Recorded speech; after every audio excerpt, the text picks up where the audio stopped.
Hola chicos, buenas tardes. Bueno, vamos a arrancar la clase de hoy. El día de hoy vamos a hacer un pequeño repaso de las unidades anteriores que hemos estado viendo, que aún no repasamos. La unidad 9, 10 y 11, ¿sí? Como les comentaba en el grupo, disculpas porque no he podido subir la clase anterior. He estado, o sea, el día que le di clases a... Buenas, buenas. El día que les di clases a ustedes, eh, al ratito de que termináramos la clase, tuve que llevar la computadora a mantenimiento porque andaba con unos problemitas ya. Y me dijeron que la iban a tener para el lunes fue feriado y recién me la devolvieron ayer a la computadora. Entonces no he podido subir el video y para colmo he andado con unos problemas enormes de internet y tuve que básicamente comprar eh, router y algunos equipos nuevos porque los que tenía ya estaban obsoletos. Entonces eh, aún así me sigue andando medio flojito. Así que si se les corta, ya saben por qué es. Porque tienen que venir a reparar un poco la instalación. Pero bueno, no han venido. Así que por eso, con todos esos problemas, no he podido subirles la clase. Ya estimo que para mañana, no, para mañana no. Para la semana que viene va a estar, seguramente para el lunes, la clase de la semana anterior. Y apenas suba esa, empiezo a subir esta clase de repaso. Bien. Esta clase de repasos supuestamente debería ir acompañada de una autoevaluación. ¿Sí? Vieron que cada vez que hacemos un repaso después tienen la autoevaluación. En este caso no va a ser así, en este caso no hay autoevaluación porque la autoevaluación no está subida en la página. ¿Sí? He pedido que la suban pero no la han subido. Así que bueno, se salvan por ese lado. Vamos a tener el repaso para que quede ya grabado y guardado en YouTube, para que después lo puedan ver, para ir aclarando un poco de dudas. Si tienen dudas me van preguntando sobre los temas que vimos, vamos a ir mirándolos por encima para que no se haga muy largo. Pero recuerden que entonces no van a tener una autoevaluación de estos temas. Eso no quiere decir que estos temas no vayan a entrar en el final. Estos temas sí entran en el final, solo que bueno, no hay autoevaluación acá. Así que estamos. Bueno, les voy a presentar una pantalla. Mientras tanto, no sé si quieren consultarme algo, si quieren preguntar por cualquier cosa. Profe, Sí, buenas tardes. ¿cómo le va? Una consulta. ¿Cuándo sería el final? El examen O sea, final, ¿y cómo sería? ¿vieron los cuestionarios y las autoevaluaciones? Más que nada las autoevaluaciones que ustedes hacen. Bueno, Ajá. el examen final es lo mismo, más largo, tiene 50 preguntas aproximadamente, entre 40 y 50 preguntas, y ustedes van a tener una hora y media para poder resolverlo. ¿Sí? A diferencia de la autoevaluación, que yo siempre les doy lapsos de 1 o 2 semanas para hacerlo, el examen final van a tener solamente un día para poder conectarse y hacerlo. Bien, una vez que se conectan empieza a correr el tiempo de una hora y media como pasa con las autoevaluaciones. Pero no sería examen oral ni nada de eso, sería un examen por la plataforma. De ese examen, el 60 o sea, esa nota de examen representa el 60% de su nota final. Mientras que el 40% restante lo aportan los cuestionarios y las autoevaluaciones que hemos ido haciendo durante el cursado. Bien.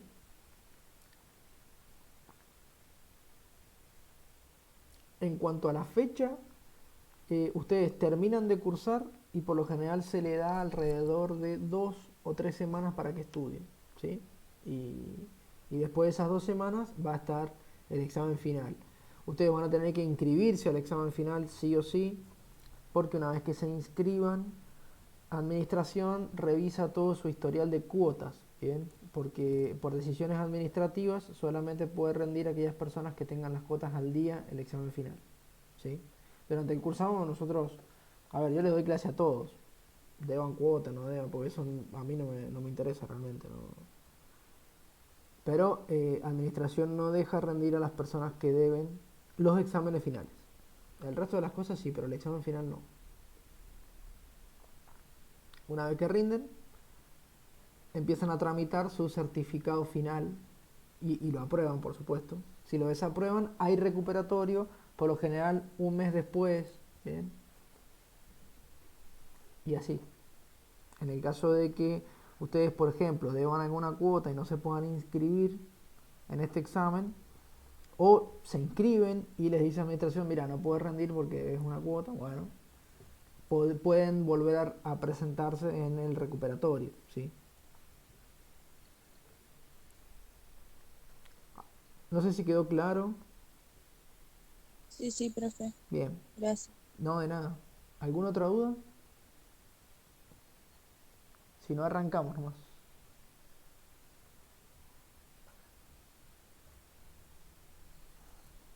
Bien, arrancamos entonces. Bueno, como dije, hoy día vamos a hacer un repaso general, ¿sí? Y vamos a ir nombrando algunas cositas importantes de estas cosas, o sea, de estas unidades, para que ya les quede, digamos, el video cargado en YouTube y demás. Entonces, vamos a ver las unidades 9, 10 y 11, en ese orden, el orden en el que las hemos ido viendo. La unidad número 9 era una unidad larga, si recordemos, trataba sobre bombeo mecánico, bien. Habíamos estado mencionando que en cuanto a la eficiencia de los sistemas, el de bombeo mecánico no es el sistema más eficiente de todos, pero aún así tiene una muy buena eficiencia, una mínima del 50% y una máxima del 60%. ¿Sí? Eso quiere decir que de la energía que yo le entrego, ocupa el 60% y el resto, o el 50%, y el resto básicamente lo desperdicia. Eso es la eficiencia, ¿no? El sistema más eficiente de todos es el sistema PCP, es el de la unidad número 11, ¿bien? Mientras que el electrosumergible es el tercero más eficiente, que es el de la unidad número 10, ¿sí? Estos sistemas son sistemas de producción petrolera artificial, es decir, es un método artificial en el cual yo tengo que darle un sistema y darle energía al pozo para que me entregue el petróleo. En caso de no darle esa energía, no me lo entrega el petróleo. ¿Bien? Entonces, el bombeo mecánico no es el más eficiente, pero es el sistema más utilizado a nivel mundial. Cerca de el 85 o 90% de los pozos a nivel mundial utilizan sistemas de bombeo mecánico. Bien, para que ustedes tengan una idea más o menos de, si bien no es el más eficiente, se ocupa mucho. ¿Por qué se ocupa mucho? Porque tiene una amplia gama de usos, es decir, puede trabajar en presiones, en rangos de presiones altos, en rangos de presiones de caudales, perdón, bastante grandes.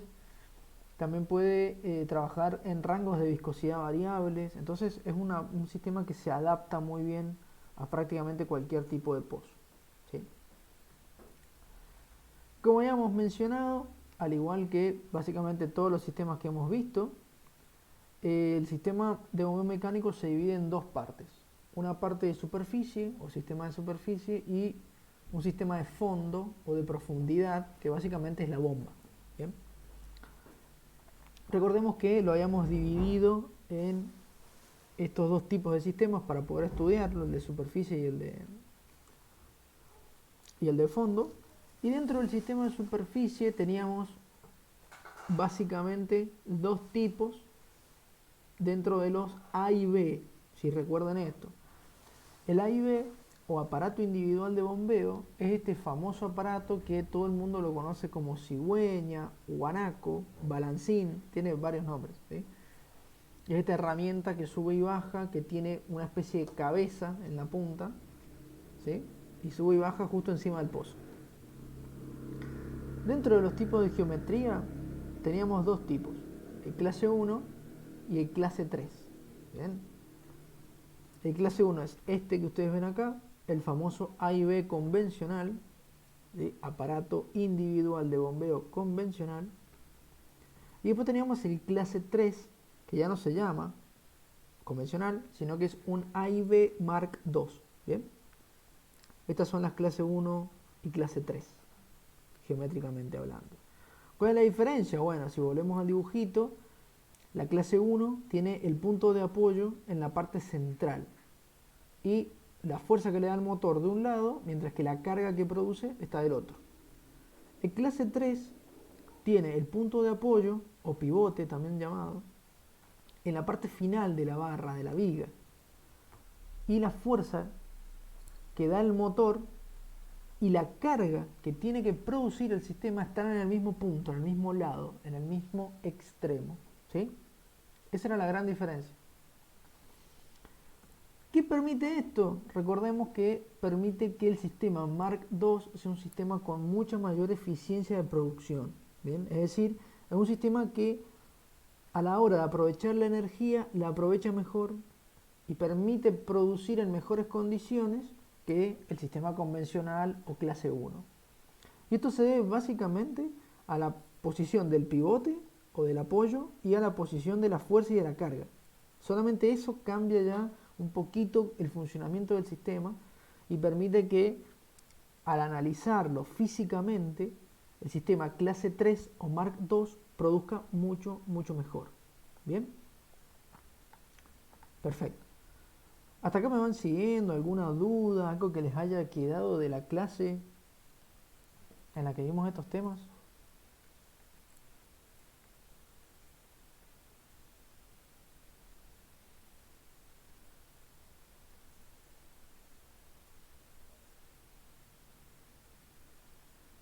Bien, estimo que no hay dudas entonces. ¿Se me está escuchando bien? Sí, profe, se escucha bien. Buenísimo, buenísimo. Bueno, creo que es el primer viernes en tanto tiempo en el que se escucha bien o no se ha cortado hasta ahora. Digo hasta ahora porque nunca se sabe con estas cosas, pero hace mucho que no teníamos una clase en paz, tranquila. Bien, entonces nosotros estábamos hablando del A y B y de repente aparece este sistema, el sistema Rotaflex de producción, que es un sistema que en el fondo del pozo es igual a los A y B, es decir, en el equipo de fondo es igual, pero el equipo de superficie cambia un poco. ¿Sí? Fijémonos que ahora en vez de tener un motor que, digamos, da vueltas en la parte inferior, que tiene contrapesos, que tiene dos brazos que se mueven, vigas y demás, simplemente es una torre que posee en la parte trasera el motor con la cadena y los contrapesos, ¿sí? Y en la parte delantera una pequeña cinta que es la que va a subir y es la que va a bajar, ¿sí? Fijémonos, esta sería la cinta, que acá dice cinta flexible, lo voy a agrandar un poquito para que lo vean. Esta es la cinta flexible, ¿sí? Tenemos un tambor sobre el cual se monta la cinta flexible, el vástago por la parte delante y por la parte trasera unos contrapesos. En el equipo, ustedes esto lo van a ver en el campo posiblemente, hay equipos Rotaflex en la zona de Mendoza y en gran mayoría del país. Cuando digo que los contrapesos están detrás, hablo detrás del tambor, pero en realidad están metidos dentro de la estructura esta que ustedes ven acá, marrón, ¿sí? Y no se alcanza a ver el contrapeso. Para poder verlo se tienen que abrir unas pequeñas puertas que tenemos acá adelante, ¿sí?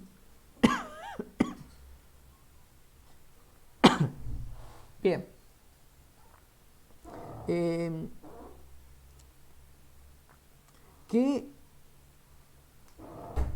¿Qué particularidad presenta este sistema comparado con el A y B? Es un sistema que trabaja a menor velocidad, es un sistema que ocupa un motor más chico, un reductor más chico, por lo tanto consume menos potencia y menos corriente y demás. Y es un equipo que puede alcanzar sin ningún tipo de problema los niveles de producción de los sistemas A y B. ¿Por qué? Porque si bien funciona más lento, es muchísimo más alto que un sistema A y B. Bien, es altísimo el Rotaflex. Llega a medir más de 20 metros. Entonces tenemos una carrera de bomba de 20 metros. Es muchísimo. Entonces puede por cada carrera producir muchísimo más volumen, muchísimo más petróleo que una A y B por carrera. ¿Cómo lo alcanza el A y B entonces? Es más rápido, bombeando. ¿Sí? Es la única diferencia. Entonces, el equipo Rotaflex nosotros lo podemos utilizar en pozos que requieran carreras muy grandes. ¿Bien? Entonces, para ese lado se ocupa. ¿Sí? Pero como dije, el funcionamiento básicamente es el mismo, ¿sí? Es un funcionamiento de sube y baja. Recuerden que nosotros lo que tenemos que hacer es subir y bajar las varillas para que suba y baje el pistón, nada más, ¿sí? De ahí en más, ¿cómo hacemos que suba y baja? Bueno, eso ya es otra cosa. Lo podemos hacer mediante un sistema IV, que su función es convertir el movimiento de rotación en movimiento alternante, o con un equipo Rotaflex, que hace lo mismo. Convierte el movimiento de rotación del motor mediante las cadenas y las poleas en un movimiento tipo alternante, ¿sí? Entonces al final es lo mismo. Pero físicamente a la hora de analizar fuerzas, potencias, ¿sí? Consumos y todas estas cosas, y no son lo mismo, porque funcionan de maneras distintas. Bien, hasta acá me van siguiendo. ¿Algo que quieran consultar? Disculpen que vamos tan rápido, pero es un repasito. Si quieren que profundicemos en algún tema porque no les ha quedado claro, me dicen y lo hacemos, ¿sí? Pero mientras tanto no sé si quieren consultar algo. Profe, Sí, le hago una consulta con el tema del Rotaflex. sí, También la desventaja que tiene en lugares donde hay mucho viento es el tema de la altura, sí, señor, que tal es cual. un poco lo que perjudica. Sí, tal cual, tal cual. A ver, el Rotaflex, ustedes tengan en cuenta que si volvemos al tema de el esquema, fíjense que el Mark II son caños nada más. A ver, son caños grandes, sí, pero son caños. O sea que el viento puede pasar a través de ellos. Pero si ven el Rotaflex, como dijo el compañero, obviamente tiene un armazón de caños, pero está forrado en material metálico, en chapas metálicas. Por lo tanto, el viento, si viene de costado, y no le pasa nada al Rotaflex, pero si le viene de frente o detrás, tiene altas probabilidades de que lo voltee. Entonces, en zonas con mucho viento, los equipos Rotaflex no se ocupan. ¿Por qué? Porque se caen. El viento me los voltea, ¿sí? Por ejemplo, acá en la zona de Mendoza hay equipos Rotaflex, ¿sí? Pero en Santa Cruz o en Tierra del Fuego o en toda esa zona y es medio complicado que haya un Rotaflex. Puede haber, pero es medio jugado por el tema de los vientos, ¿sí? Acá en Mendoza aparece un viento sonda de vez en cuando con ráfagas potentes, pero no tan potentes como para tirarlo. En cambio, en la zona del sur de Argentina hay vientos prácticamente todo el año de mucha velocidad que me puede voltear estos equipos, ¿sí?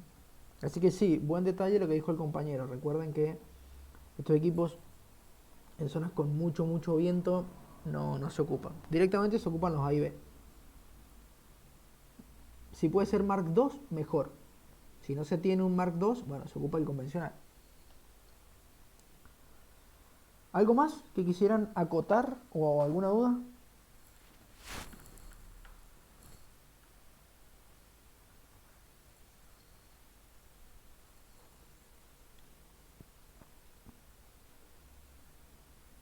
Genial. Seguimos entonces. Seguimos. Bueno, después de haber visto esto, habíamos visto un poquito cómo funcionaba el equipo A y B, más que nada, porque el Rotaflex, como les digo, si bien se ocupa, es más probable que no se lo crucen en el campo antes que sí se lo crucen en el campo. Bien, entonces nosotros tratamos de explicarle con mayor profundidad el A y B, que es el sistema más común que existe. El sistema A y B va a tener un motor, obviamente, ¿sí? El motor, esa cosita azul que ustedes ven ahí, que está remarcada con el circulito este medio marrón, eso es un motor eléctrico, ¿sí? Uno se da cuenta que es eléctrico porque es más chiquito. Los motores a combustión son un poco más grandes. Eso quiere decir que podemos utilizar tanto eléctricos como a combustión. ¿Qué diferencia el usar uno o el usar otro? Bueno, para tener un motor eléctrico necesito una conexión eléctrica cercana a los pozos, ¿sí? En caso de no tenerla, o que valga demasiada plata o demasiado dinero como para poder invertirlo, bueno, se ocupa directamente un motor a combustión, ¿sí? Entonces se llena con gasoil, un tanque y listo, se deja. ¿Cuál es más seguro? El eléctrico. ¿Cuál es más eficiente? El eléctrico, ¿sí? Siempre los eléctricos son mejores, pero bueno, hay veces en los que no se puede. El motor entonces va a consumir esta corriente eléctrica o este combustible, en caso de ser a combustión, y me va a generar una energía de movimiento rotacional, o sea, el motor tiene un eje y ese eje va a empezar a girar, ¿sí? Ese giro del motor, ¿cómo lo aprovecho? A través de unas poleas y una correa trapezoidal, ¿sí? Por lo general, a ver, no sé si ustedes sabían, pero vienen muchísimos tipos de correas, ¿sí? Correas trapezoidales, correas hexagonales, varios modelos de correas, ¿sí? Que cambia la sección, digamos. Esta sección es la que cambia. Para transmitir potencia, las mejores son las trapezoidales, siempre. Y si es dentada, como la que ven ahí, ven que abajo tiene unos dientecitos, es mucho mejor. ¿Por qué? Porque no tiende a patinar. Bien, entonces, a menos que se le rompan los dientes, y bueno, ahí sí patina, pero si los dientes están intactos, no tiende a patinar. Entonces, transmite mucho mejor la potencia. ¿Bien? Esta potencia la va a transmitir a una polea más grande que se encuentra en la entrada de un reductor, que es ese que ustedes ven acá. ¿Bien? El reductor, recuerdan que es como una caja de cambios, como una caja de velocidades de un auto, ¿sí? El reductor lo que hace es ingresa una determinada velocidad, ¿sí? Que suele ser grande, una velocidad alta, y por una relación de engranajes que se están tocando allá adentro, van a transmitir el movimiento a otro eje, que se llama eje lento, ¿bien? Y ese eje lento, ¿sí? Me va a dar como resultado una velocidad de giro mucho menor a la que entró al reductor. Por eso se llama reductor, porque ingresa una velocidad alta y sale una velocidad baja. ¿Bien? ¿Por qué sale una velocidad baja? Porque yo no necesito mucha velocidad en un equipo de bombeo mecánico. Yo lo que necesito es potencia, yo necesito que me entregue energía para poder levantar todo eso, es decir, necesito que me dé fuerza. Pero un reductor, a ver, un motor o me da velocidad o me da fuerza. ¿Bien? ¿Por qué? Porque la potencia de un motor se calcula como la velocidad por la fuerza o el trabajo que me entrega en realidad. Entonces, si subo la velocidad, tengo que bajar el trabajo, tengo que bajar la fuerza. Pero si bajo la velocidad, puedo subir la fuerza y utilizar aún mayor fuerza y parte de esa potencia utilizarla para, en cierta manera, digamos, que permita levantar toda esa carga que me va a sacar del fondo del pozo, ¿sí? Hasta acá vamos bien, ¿no? ¿Se entendió?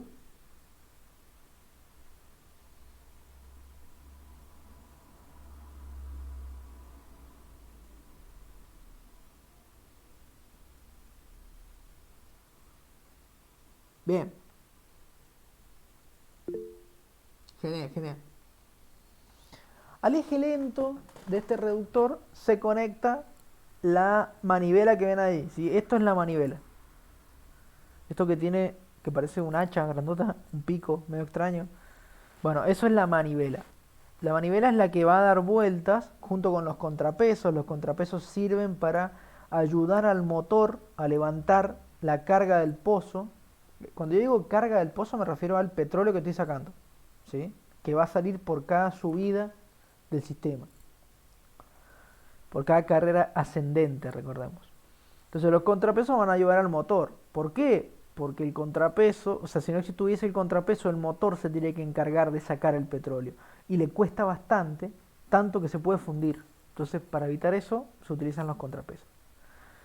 La manivela entonces es la que va a girar y está conectada al eje lento del reductor. Por lo tanto, va a girar bastante lento, ¿sí? Tal vez una vuelta por minuto. Es poco. ¿Sí? A ver, puede dar 2 o 3 vueltas por minuto, ¿sí? Pero es bastante lento 2 vueltas por minuto, ¿sí? O 3 vueltas por minuto. Un poquito más tal vez. El sistema es lento. Y a la manivela se le conecta una biela, que es este palo que ustedes ven acá, ¿sí? Este hierro que ustedes ven acá. ¿Por qué? Porque la manivela da vueltas y la biela lo que va a hacer es subir y bajar. Entonces, este conjunto manivela-biela lo que a mí me produce es la conversión del movimiento de rotación a movimiento alternante, ¿sí? Movimiento de sube y baja, que es justamente lo que yo necesito para poder producir. Sin este movimiento el sistema no produce. La biela entonces se conecta mediante un ecualizador, que es esta barra. Se llama ecualizador porque lo que hace es digamos, ecualizarme o darle armonía a estos movimientos de las dos bielas, porque si bien yo tengo un motor y el reductor tiene un eje rápido, tiene dos ejes lentos, ¿sí? Es decir, a ver, es un eje lento, pero tiene dos salidas. Y en cada costado va a tener un conjunto manivela-biela. Es doble, digamos, el sistema. Tiene una manivela-biela de un lado con los contrapesos y tiene una manivela-biela del otro lado con los contrapesos también. Entonces por eso necesito un ecualizador arriba, que es básicamente a ver cómo explicárselos. Básicamente es como una balanza, ¿vieron? De las viejas que yo peso de un lado y pongo el peso de un lado y del otro lado pongo las cosas que quiero pesar y se mueve y se sube y baja. Bueno, eso es un ecualizador, ¿sí? Entonces lo que hace es permitir que todo el movimiento vaya junto y que no vaya cada biela por su lado y que se arme un desastre con la viga. La viga es esto. La viga va a tener un punto de apoyo, que en este caso está en el centro, por lo tanto es un sistema clase 1. En el extremo tenemos la cabeza de mula, que es esta cosa naranja que ven acá, que fíjense que es redondeada en un extremo, en esta parte es redondeada, ¿sí? Porque en ese punto va a ir el estrobo. El estrobo, recordemos, es un cable que me va a sostener toda la sarta de varillas que yo tengo en el interior del pozo. ¿Por qué es redondeada la cabeza de mula? ¿Por qué tiene esta curvatura suave, suavecita? Porque de esta manera evita que el estrobo, digamos, conecte o que el estrobo tenga algunos ángulos, se rompa, ¿bien? Y se me vaya todo el equipo al fondo, ¿sí? O sea, no este equipo de superficie, sino el que está en el fondo del pozo. Por eso es redondeada la cabeza de mula. Y ahí teníamos la conexión entre el estrobo y lo que sería la sarta de varillas, que se da a través de la cruceta y de un vástago pulido, que es la primer varilla que va al pozo. ¿Por qué se utiliza un vástago pulido? Porque en la boca de pozo nosotros tenemos un sello hermético, ¿sí? Un T-prensa que se llama, que es un sello hermético. Y este sello hermético lo que hace es empaquetarme para que no salga petróleo cuando estoy produciendo por la boca de pozo. O sea, va a salir, pero tiene que salir por una cañería y de ahí, ya vamos a ver la semana que viene o la otra, tiene que transportarse hacia las zonas de tratamiento. Pero si yo dejo que el petróleo salga por esa unión que les estoy diciendo, estoy en un problema porque el petróleo va a caer al piso, va a contaminar y además voy a perder producción. Entonces, para evitar esto, tengo que colocar un T-prensa, que es el elemento que me va a permitir a mí empaquetar la boca de pozo.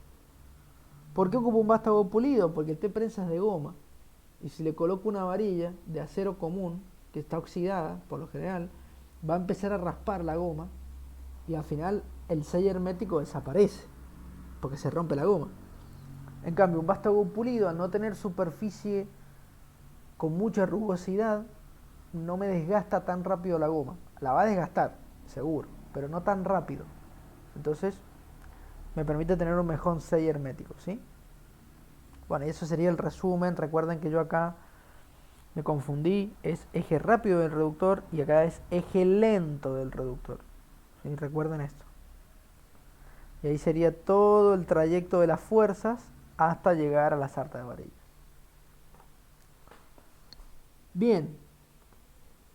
¿Alguna duda? ¿Algo que quieran consultarme?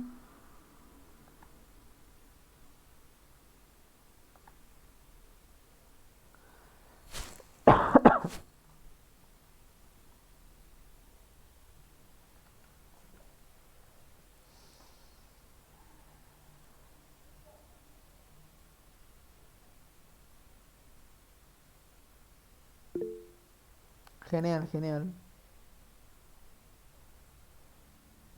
Buenísimo, buenísimo. Seguimos entonces. Algunas consideraciones a tener en cuenta. Frenado. Esto es muy importante. El freno va conectado al eje rápido del reductor. Si es un freno de banda o freno a cinta, ¿sí? ¿Cómo funciona? Tiene una palanca, yo tiro esa palanca y lo que hace es esa banda que rodea este estilo de polea, lo que hace la banda es cerrarse, apretarme la polea y frenar el sistema. Importante, el freno solo se aplica cuando el motor está apagado, no puede estar encendido porque va a haber un encontronazo ahí de fuerzas, la banda se va a gastar o lo peor de todo es que puede saltar la banda, herir a alguien, ¿sí? Se apaga el motor, se frena el equipo. Y siempre se frena con los contrapesos hacia arriba, que estén mirando para arriba, ¿bien? Es decir, si volvemos a la imagen, que estos contrapesos no estén así abajo, al contrario, tienen que estar acá arriba, ¿sí? ¿Por qué? Porque si están abajo, después, cuando yo enciendo nuevamente el equipo y quito el freno, lo que va a pasar es que el motor me los va a tener que levantar en su primer arranque y le va a costar y se puede romper el motor. Entonces, para evitar esto, los contrapesos tienen que estar hacia arriba, un poquitito tirados para adelante, cosa que si yo suelto el freno, los contrapesos caigan solos, ¿sí? Y ayuden al motor en el arranque. Nunca se coloquen debajo de los contrapesos cuando estén trabajando en el campo, por favor se los pido, ¿sí? Porque los contrapesos son elementos muy pesados, ¿sí? Que si a ustedes les llega a caer algo encima o algo así, es muy probable que pierdan su vida, ¿sí?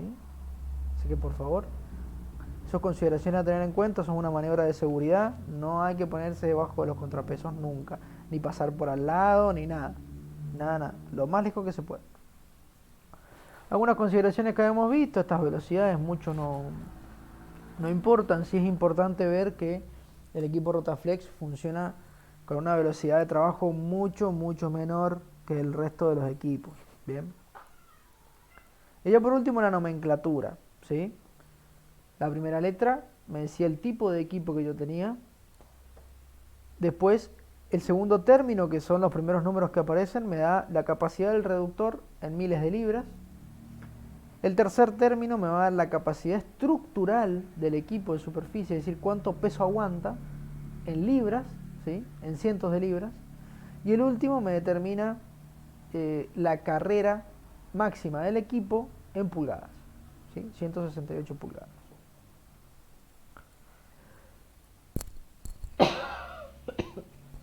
Disculpe que tengo un poco de tos.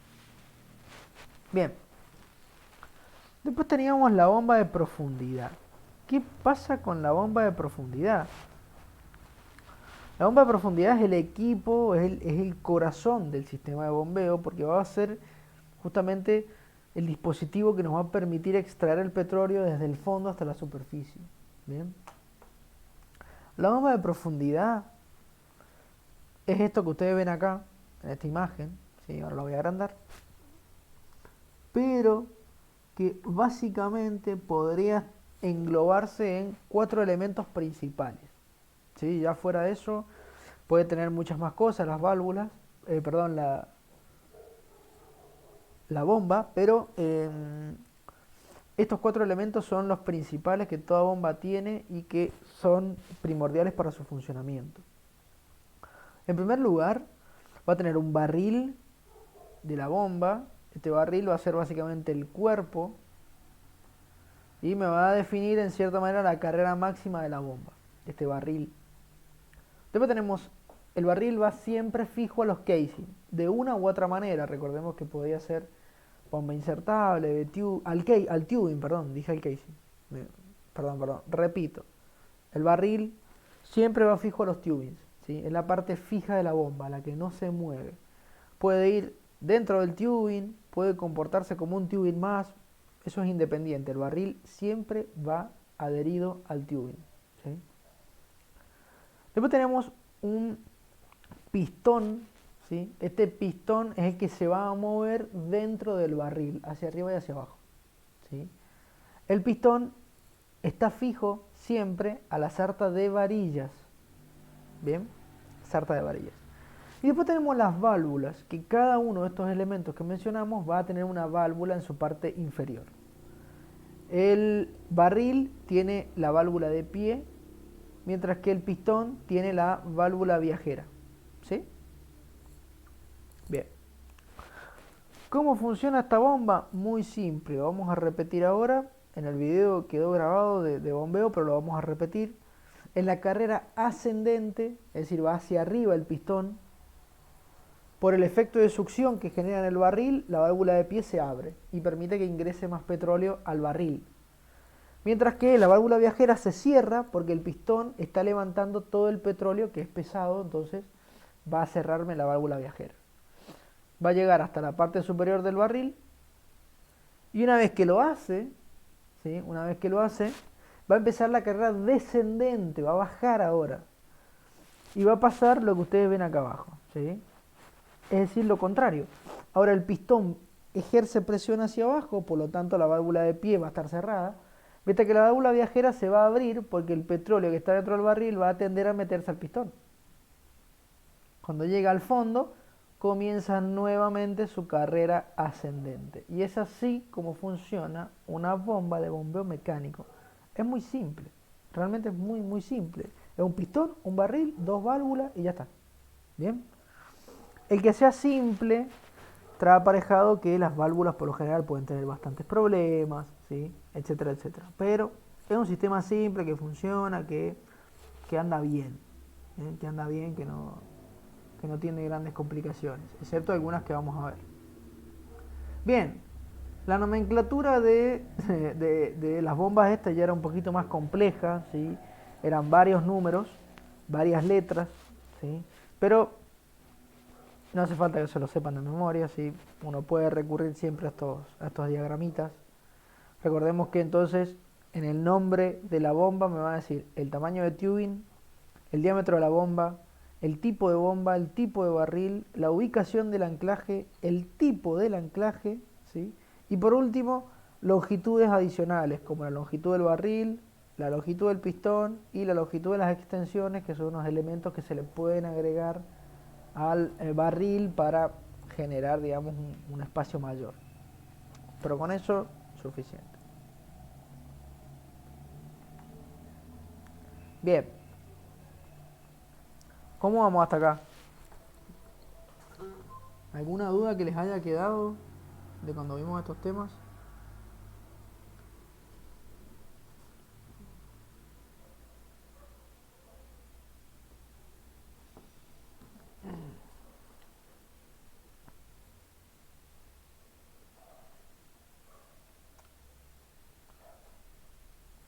Buenísimo, buenísimo. Seguimos entonces. Genial. Habíamos hablado también cuando estuvimos viendo estos temas los tipos de bombas, ¿sí? Las bombas de profundidad que se llaman, o bombas del equipo de bombeo mecánico. Básicamente habían dos bombas. La bomba de tubing, que recordemos que el barril funciona como un tubing más, es decir, yo voy a tener mi sarta de tubing y en el fondo se acopla un tubing más, pero que no es un tubing, es el cuerpo de la bomba, el barril de la bomba, ¿sí? Y el pistón se le agrega por dentro, las válvulas son insertables en este punto, ¿sí? El barril es solamente un pedazo de tubing con un fondo que tiene un asiento, y en ese asiento se coloca la válvula fija, ¿sí? Después se inserta el pistón con su válvula viajera y todo lo demás, ¿sí? O válvula de pie, que también se llama así. Bien. ¿Qué ventajas tiene este sistema? La gran ventaja que tiene es que yo puedo utilizar pistones de mayor diámetro porque estoy ocupando el diámetro de los tubings. Entonces yo puedo utilizar un pistón de mayor diámetro. ¿Qué relevancia tiene ocupar un pistón de mayor diámetro? Que puedo producir más. Bien, tengo un mayor volumen de producción por cada carrera, ¿sí? ¿Cuál es la gran desventaja de este sistema? Bueno, miren, si yo tengo problemas en el pistón, lo saco con las varillas. Si yo tengo problemas en la válvula del pistón, lo saco con las varillas. Y si yo tengo un problema con la válvula de pie, también se puede sacar con las varillas porque recordemos que va anclada solamente, ¿sí? Entonces, bueno, con eso no hay problema. El problema es si yo tengo algún inconveniente o algún digamos, problema técnico o de mantenimiento con lo que sería el barril de la bomba. ¿Por qué? porque está posicionado al final de la sarta de tubing. Y yo no digo que está dentro de los tubing, no. Está la sarta de tubing y luego, como dije, se acopla un tubing más que en realidad es el barril. Por lo tanto, para poder sacar el barril y aplicarle algún tipo de mantenimiento, tengo que sacar todo, toda la sarta de tubing. Por lo tanto, trabajo un poquito engorroso a la hora del mantenimiento, ¿sí? Del barril, del resto de los elementos no, pero del barril sí. Y después tenemos la bomba insertable, ¿sí? La bomba insertable que, recordemos, a diferencia de la bomba de tubing, digamos, la bomba tipo insertable tiene la capacidad de poder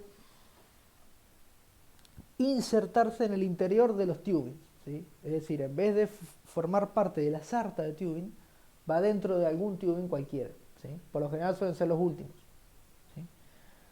Entonces, ¿qué gran ventaja tiene este sistema? Que yo, en caso de tener algún inconveniente con el barril, puedo sacarlo con la sarta de varillas ahora sin necesidad de sacar la sarta de tubing.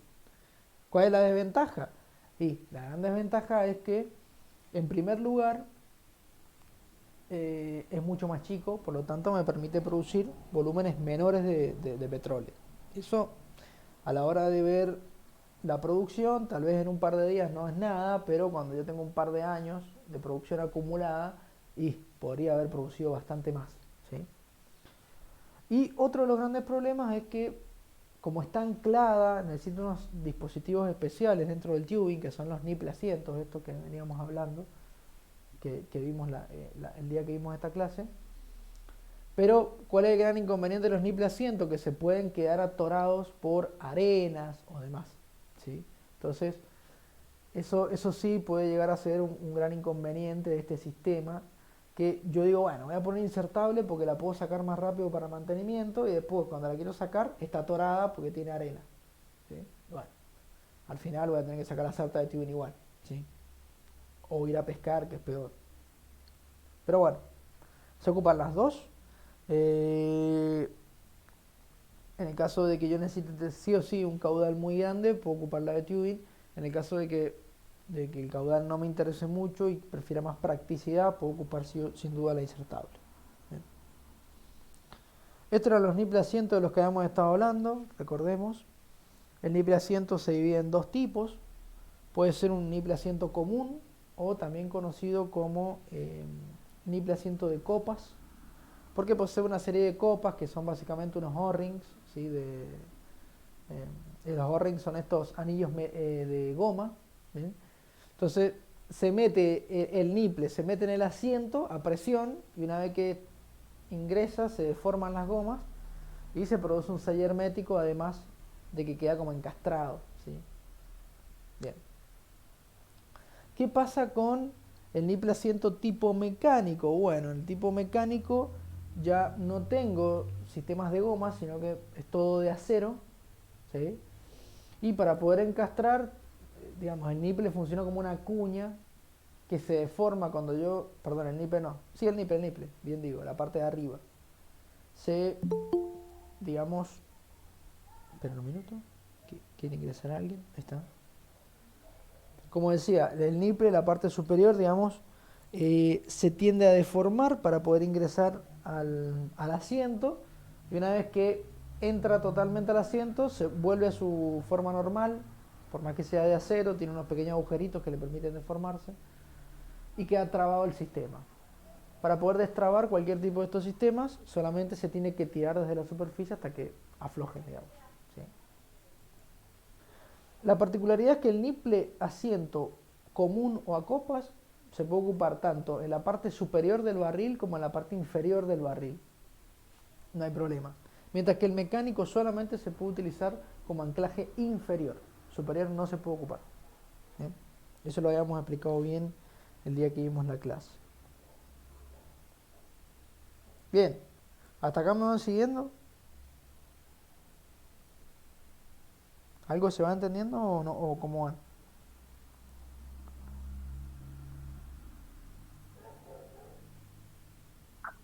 Sí, profe. Buenísimo.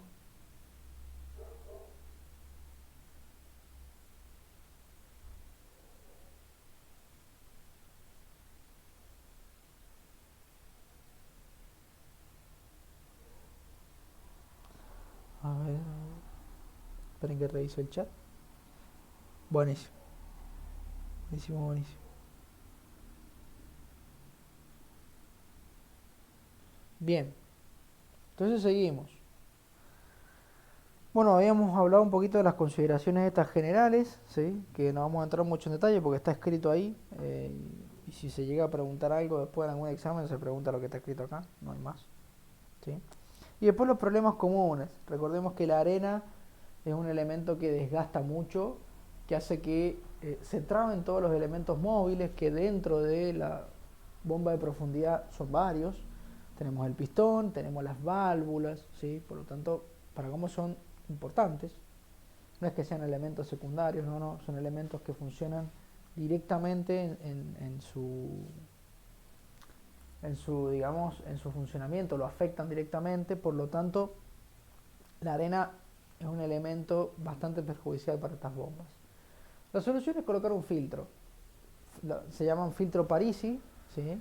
Son filtros dobles que permiten filtrar en primer lugar grano grueso de arena y en segundo lugar grano un poco más fino de arena. Y ya con eso debería estar, ¿sí? ¿Cuál es el gran problema de los filtros Parisi? Las incrustaciones y las parafinas, ¿sí? Eso que ven ahí son incrustaciones. Recordemos que la parafina es como la cera, ¿vieron la cera de las velas? Las velas, cualquier tipo de vela. Bueno, básicamente eso es parafina, ¿sí? La parafina se puede sacar de los vegetales y en el caso nuestro viene también con el petróleo. El petróleo también produce parafinas. Entonces las parafinas se suelen quedar pegadas en los caños o se suelen quedar pegadas en los filtros, al igual que las incrustaciones, que son todos los carbonatos de calcio, ¿sí? Por lo general el más común es el carbonato de calcio, que ustedes lo conocen muy bien porque nosotros le decimos sarro. Bien, el sarro es carbonato de calcio que se deposita, ¿sí? Se suele depositar cuando o tenemos elevadas temperaturas o cuando tenemos grandes disminuciones de presión, que eso es lo que pasa en un pozo, ¿sí? Petrolero. Cuando el petróleo ingresa a la bomba, se produce una gran disminución de presión por el tema del cambio de diámetro. Entonces, eso lo que hace es producir depósitos de carbonato de calcio o depósitos de incrustaciones, que son las que ven allí en el cañito ese. ¿Qué hace? Me tapa todo, me tapa absolutamente todo. Para evitarlo, se tienen que inyectar químicos inhibidores de incrustaciones que se llaman, ¿sí? Pero son químicos, se tienen que inyectar, por lo general se inyectan constantemente, ¿sí? Después teníamos la presencia de gas, ¿sí? Recordemos en primer lugar que el gas aparece cuando yo tengo un espacio nocivo, que es ese rojito que ustedes ven allí en la imagen, y el espacio nocivo aparece, ¿sí? Por lo general cuando yo estoy produciendo a una velocidad mayor que la velocidad a la cual se rellena el pozo, digamos. Porque ¿qué pasa? Cuando yo hago la carrera ascendente, que genero succión, todo el fluido que está en el casing pasa al tubing, ¿sí? Pero el pozo debe tener la velocidad suficiente como para poder, o la permeabilidad suficiente en realidad, para generarme el llenado automático del pozo y que ese nivel de fluido no baje tanto, porque si baja mucho, va a llegar un momento en el que va a bajar por debajo de la bomba.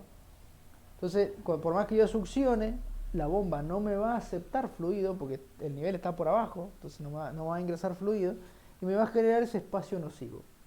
En caso de que el petróleo tenga mucho gas, se va a liberar en ese punto y me va a generar estos problemas que habíamos visto. ¿Recuerdan cuando vimos la parte de la dinamometría? ¿Bien? Bueno, que analizamos el video en detalle, estuvimos viendo cada caso en particular, ¿sí? Bueno, cuando hay gas, tarda mucho en abrirse la válvula viajera cuando está bajando en la carrera descendente. Entonces eso trae algunos problemitas, ¿sí? En el funcionamiento. Sin mencionar que en el caso de no tener gas, pero sí tener un espacio nocivo, vamos a generar el famoso golpe de fluido, ¿sí? Que básicamente es como un golpe de ariete, si alguien lo ha escuchado alguna vez. El golpe de fluido se da cuando el pistón choca contra el fluido cuando va bajando, y eso genera muchas vibraciones innecesarias en el equipo, tanto que me puede romper las bombas, el pistón, la sarta de varillas, ¿sí? Entonces no es muy bueno el golpe de fluido tampoco. ¿Cómo hago para solucionar la presencia de gas y en definitiva el golpe de fluido? No confundan golpe de bomba con golpe de fluido, no es lo mismo. El golpe de fluido es cuando el pistón choca en el líquido y golpe de bomba es cuando el pistón choca contra el barril. ¿Sí? Esa es la diferencia.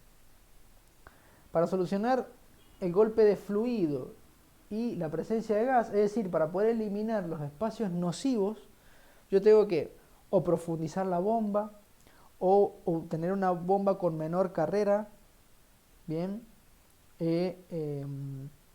o utilizar bomba con dispositivos especiales. Disminuir la velocidad de bombeo es otra también, ¿sí? Pero vienen otras bombas que también tienen unos filtros de gas que evitan el ingreso de gas a la superficie, que evitan el ingreso de gas al barril de la bomba. ¿Son buenos los filtros de gas? Sí, son buenos, son aceptables. ¿Sí? En caso de que yo no pueda ni aplicar ninguna de estas opciones, que es más barata que un filtro de gas, bueno, ahí no me queda otra más que aplicar el filtro. Y ya por último, petróleo viscoso. Bueno, habíamos visto que las bombas, como les dije, las bombas tipo, o sea, el sistema de bombeo mecánico permite producir una amplia gama de tipos de petróleo, pero no se lleva muy bien con los petróleos viscosos, ¿sí? No se lleva para nada bien con los petróleos viscosos. ¿Por qué no se lleva bien con los petróleos viscosos? Bueno, simple. No se lleva bien con los petróleos viscosos porque bombear de la manera en la que bombea, que es como si fuese una jeringa, ¿sí? Ustedes imagínense tratar de meter dulce de leche en una jeringa, ¿sí? Haciendo fuerza así de succión. Y es medio complicado. ¿Por qué? Porque los fluidos viscosos se oponen al movimiento. Esa es la viscosidad, es la oposición a la fluidez. Los líquidos se oponen a fluir, no quieren fluir. Entonces, un fluido muy viscoso, succionarlo para que ingrese una bomba es medio complicado. Y una vez que está dentro de la bomba, producirlo también es complicado. Pero, aún así, con un sistema AIB sí podemos hacerlo. Pero deben utilizarse pistones de menor longitud, utilizar jaulas con mayor pasaje de fluido, es decir, válvulas un poquito más grandes, aumentar un poco la carrera y disminuir la velocidad de bombeo para que el equipo no sufra tanto. Usar bombas con mayor luz. Recuerden que la luz era el espacio entre el pistón y el barril. Tengo que utilizar bombas con, es decir, diámetros de pistón bastante más chicos para poder tener un buen espacio entre el barril y el pistón, para que genere un poquito de escurrimiento, porque no escurren los fluidos viscosos, ¿sí? Y si no, la otra, que ya es un poco complicada, es producir por casing, pero bueno, se tiene que utilizar unas bombas especiales y demás, ¿sí? Al final, lo mejor para un fluido, para un petróleo viscoso, es la bomba que vimos la semana pasada, la bomba tipo PCP, es decir, la bomba por cavidades progresivas. Esa es la mejor bomba para producir petróleos viscosos, la mejor. Pero bueno, si no se tiene otra, sí se puede producir con una AIB, teniendo en consideración todas estas cosas, o sea, teniendo en cuenta todas estas consideraciones que les mencioné. ¿Sí? Bien, hasta acá cómo vamos. Es un poquito larga esta unidad, por eso estamos tardando tanto en el repaso.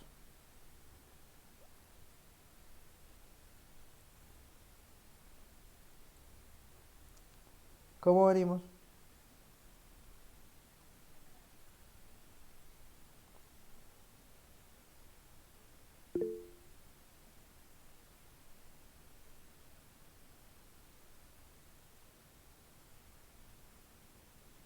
Todo bien, profe.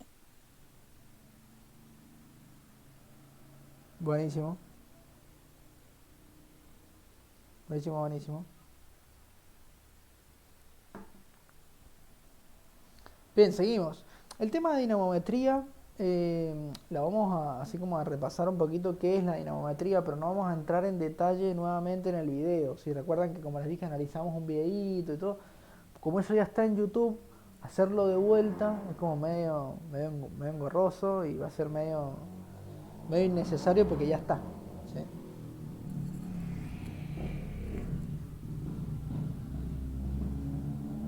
Bien, entonces, primero que nada, importante porque esto se lo preguntan en todos los exámenes finales y la gran mayoría no tienen idea. La dinamometría es un análisis o un ensayo de pozo que se realiza exclusivamente en los pozos de bombeo mecánico. No importa si es A y B, si es Rotaflex, no importa. Tiene que ser mecánico. Si es PCP, no se puede. Si es electrosumergible, no se puede. Si es gas lift, tampoco. ¿Sí? Y si es urgencia natural, tampoco. Solo bombeo mecánico. ¿Sí? ¿Y qué permite hacer? Permite analizar los esfuerzos de la sarta de varilla, ¿sí? Y compararlos con la carrera de la bomba o la carrera del vástago en realidad y de la sarta de varillas. Se utiliza este aparatito que es un dinamómetro, bien. El dinamómetro permite en cierta manera colocarlo entre algunos elementos, ¿sí? Entre los elementos estos que tenemos en la boca de pozo, entre la cruceta y lo que sería la planchuela base o los espaciadores o estos elementos, se coloca allí, se activa bajando una palanca y básicamente esa palanca lo que hace es, ¿vieron como el gato hidráulico del auto? Bueno, algo así. Yo activo esa palanca y es como que se activan unos pequeños pistones que tiene adentro, unos cilindros, y me separan apenitas la planchuela base de la cruceta. Entonces, esos elementos lo que hacen es sostenerme toda la carga y me permiten medir la carga. ¿Cómo mido la carrera? Tenemos una pequeña piolita, con una piolita, en realidad es un alambrito muy fino con un pequeño, es como un cable de acero muy fino, con una arandela, ¿sí? o algo parecido, y esa arandela se engancha en la boca de pozo. Entonces cuando el sistema sube, el cable se estira, cuando el sistema baja, el cable vuelve a su posición inicial y de esa manera voy midiendo la carrera. Y lo que obtengo es esto, un gráfico. Un gráfico que va a tener en el eje de las Y, es decir, en este eje de las Y o eje de ordenadas, tenemos los esfuerzos, mientras que en el eje de abscisas o el eje X tenemos la carrera del sistema. ¿Bien? Y eso es todo, eso realmente es la carta dinamométrica. Entonces yo con esta carta, bueno, estas son las ideales y esta es la real. ¿Bien? Con esta carta lo que yo puedo hacer es obtener un montón de datos. Por ejemplo, la carga máxima que va a soportar el equipo, que no tiene que ser superior a la carga máxima que me soporta el A y B, ¿sí? Que venían en el nombrecito, ¿se acuerdan? La capacidad máxima, bueno, no la puede superar. Después tenemos la carga mínima. Vamos a tener el efecto de los contrapesos, que es esa línea. Yo los contrapesos los tengo que pesar, tengo que saber cuánto pesan, cuántos miles de libras pesan, y hago una línea. El contrapeso, para que sea un buen contrapeso, tiene que estar en la mitad. Si me queda muy arriba, me pasé. Si me queda muy abajo, me quedé corto. Entonces, el contrapeso tiene que estar justo en la línea del medio. ¿Sí? Puedo ver la carrera real, es decir, la carrera máxima del vástago en la superficie, y luego con una serie de ensayos, que se los mencioné yo, es decir, puedo calcular el peso de las varillas y el peso de las varillas más el peso del fluido, ¿sí? En lo que se conocen como la prueba de la válvula móvil y la prueba de la válvula fija. ¿Bien? La prueba de la válvula móvil consiste en, al tercio de la carrera ascendente, a los 3/4, perdón, de la carrera ascendente, se para el equipo y eso me da el peso de las varillas más el peso del fluido.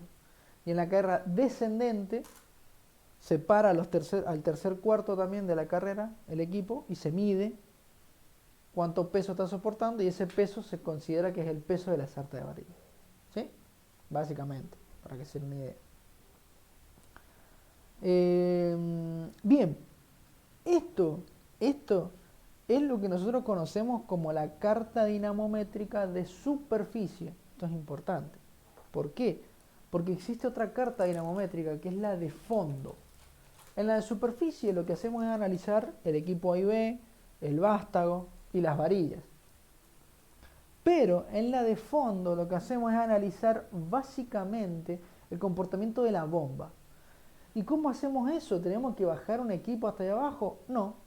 Metemos la carta de superficie en un software, es decir, en la computadora, es un software especial, que lo que hace es me elimina el efecto de las varillas, de los contrapesos y de todas las cosas y me convierte la carta dinamométrica de superficie en una carta dinamométrica de fondo.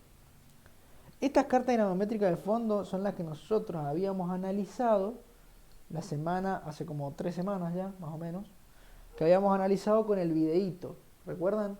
Y de esta manera yo puedo determinar un montón de problemas que puede tener la bomba. Falla de anclaje, problema en las válvulas, ¿sí? Presencia de gas, espacio nocivo que se ve traducido en un golpe de fluido, golpes de bomba. Puedo ver una variedad enorme de problemas, ¿sí? Y obviamente yo debería saber las soluciones a esos problemas, ¿sí? Pero, bueno, y eso era toda la unidad número 9, bastante larga, hace ya 1 hora que venimos casi, un poquito más. No sé si les quedó alguna duda, algo que quisieran preguntar.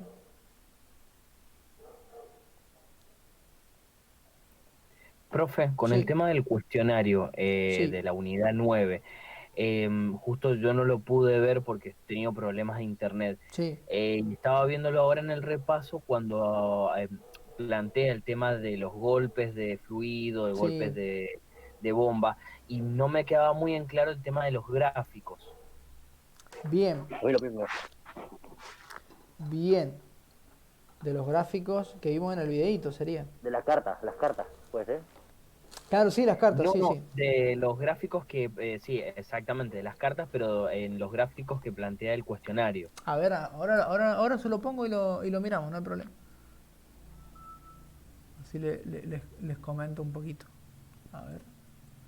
Estoy entrando en la plataforma, ya les A ver, comparto me lo fue que... mal en los dos, Intenté 2 veces, a ver si le pegaba una y no podía. No, me costaba, me costó una No, banda. sí, es que a mí también cuando me acuerdo cuando estudié toda la parte de dinamometría me costaba una barbaridad entender los gráficos. Los vine a entender recién cuando ya después los tuve que estudiar muy mucho y bueno, ahí se me quedaron, pero si no... ¿Qué número de cuestionario es? Ah, esperen que me confundí. ¿Qué número de cuestionario es, no saben?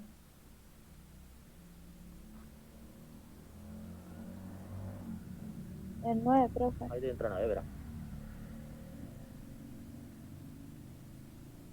Cuestionario 12. Ahí lo Es encontré. el Sí, 12 lo exactamente. encontré. Miren, ahí voy a dejar de compartir esto y vamos a compartir lo que estoy viendo yo.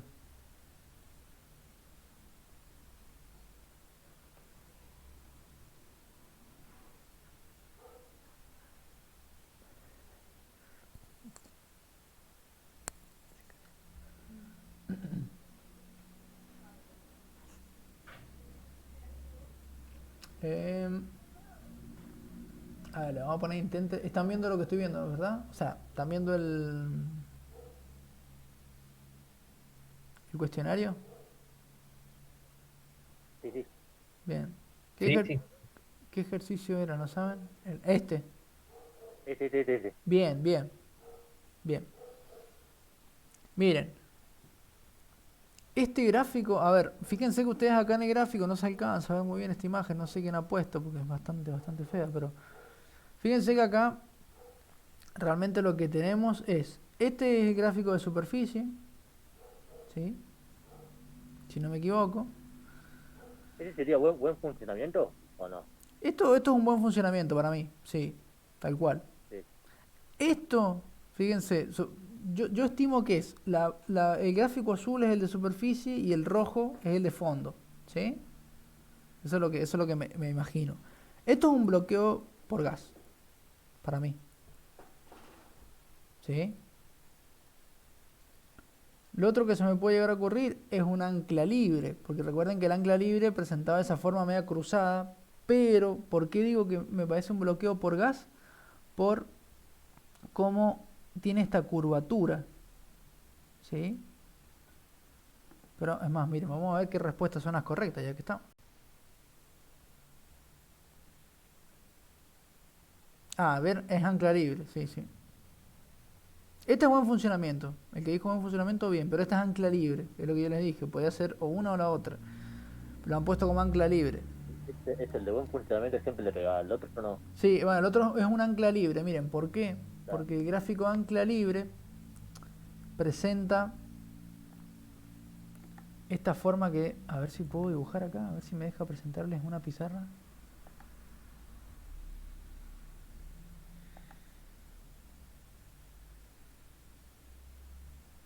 Sí.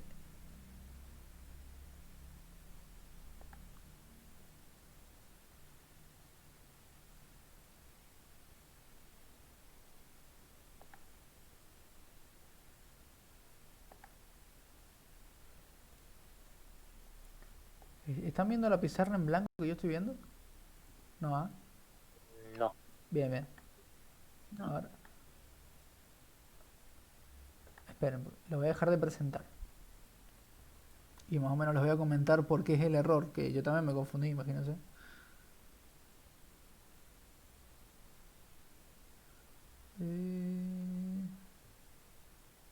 Ahí está.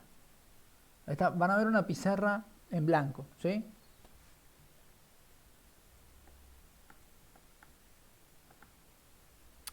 ¿Qué es lo que pasa? El ancla libre tiene esta forma, ¿sí?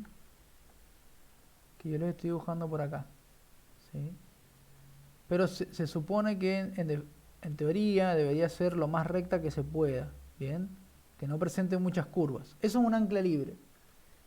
¿Por qué? Porque se mueve. Cuando sube y cuando baja, se mueve el tubing. Entonces lo que hace es retardarme las aperturas de las válvulas. Entonces, debería tener esta forma. ¿Sí? Elegí un color re asqueroso también. Esperen un minuto, que vuelva para atrás. Vamos a hacer rojo. Ahí está. Debería tener esta forma si fuese ideal, ¿sí? Recta, perfecta. No lo tiene porque al moverse el tubing se corren un poquito las anclas. Perdón, al moverse el tubing me retrasa la apertura de las válvulas, eso quise decir. ¿Por qué yo me la confundí con la de gas? Con la presencia de gas, porque la presencia de gas tiene esta forma, miren. La de presencia de gas tiene esta forma, ¿sí? Es que es re difícil dibujar. Tiene esta forma, ¿no? Como con una curvatura. Yo la vi parecida a esa, pero bueno, es ancla libre, ¿bien? Aún así, ahora me estoy dando cuenta que no dice presencia de gas, dice bloqueo de gas. Bloqueo de gas significa que tengo gas en toda la bomba y que el pozo no está produciendo. Por lo tanto, si el pozo no produce, tendría que presentarse una línea nada más. Básicamente eso es lo que aparece cuando yo no tengo producción, ¿sí? Que se puede llegar a interpretar como una presencia de gas en caso de que yo conozca que el pozo tiene gas, ¿sí? ¿Por qué? Porque no produce. Entonces la carga que saca y la carga que baja, o sea, la carga que sube y la carga que baja es la misma porque no produce nada. No sé si se entendió más o menos. Sí, se entendió. Bien, bien. Hay dos imágenes igual de cartas. La otra no tampoco la entendí muy bien. Esa sí, entendí una de estas. A ver, había otra imagen entonces. Esperen un minuto que vuelva al tamaño original. En el 5 a ver otra imagen. Ahí está, ¿ah? Bien.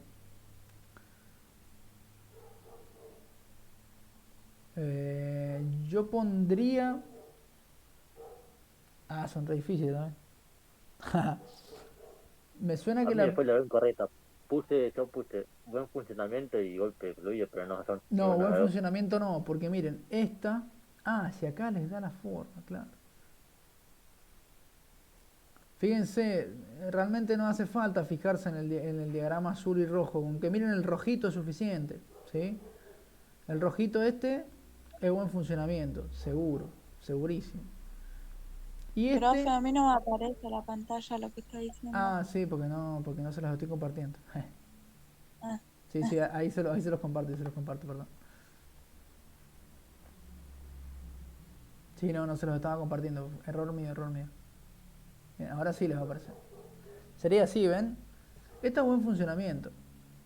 Tenemos el diagrama azul y rojo. Bueno, a ese no le den bolilla. El que importa es el rojito del costado. ¿Sí? Esto es buen funcionamiento. ¿Por qué? Porque está cuadrado perfecto. Eso quiere decir que están dando bien la bomba. Acá está un poquito cruzado. Entonces tenemos las anclas libres. Por lo mismo que les expliqué en la clase que vimos esto, o sea, el tema este, cuando... Ah, sí, están viendo bien.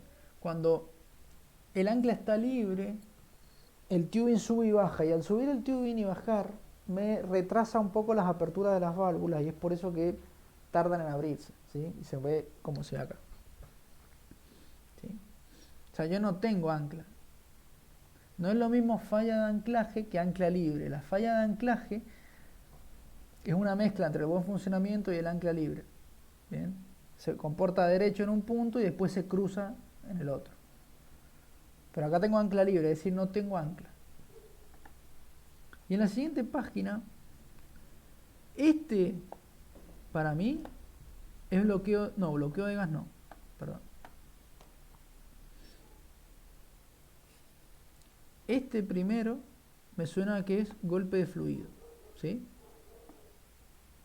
Puede ser golpe de fluido o presencia de gas, pero como no está presencia de gas, es golpe de fluido para mí. Y el segundo está medio complicado. Podríamos decir que es bloqueo de gas Uno debe ser golpe de bomba. o golpe de bomba, sí. O, Pero recuerden que el o golpe de bomba se veía como un pico que subía, ¿sí? No, ven, es bloqueo de gas. El tema es que la palabra no es bloqueo de gas. El que lo ha hecho, porque yo no lo he hecho estos cuestionarios, a mí o sea, lo suben a la página. Otros profesores y la gente de administración. Esto no es bloqueo de gas, esto es presencia de gas. Pero bueno, sería golpe de fluido el primero, ¿sí? Y el otro bloqueo de gas. ¿Por qué no es golpe de bomba? Porque el golpe de bomba, ahora les voy a compartir.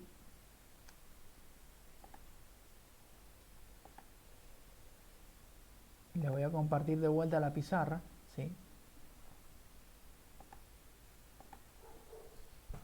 Esperen un minuto. ¿Esta? Sí.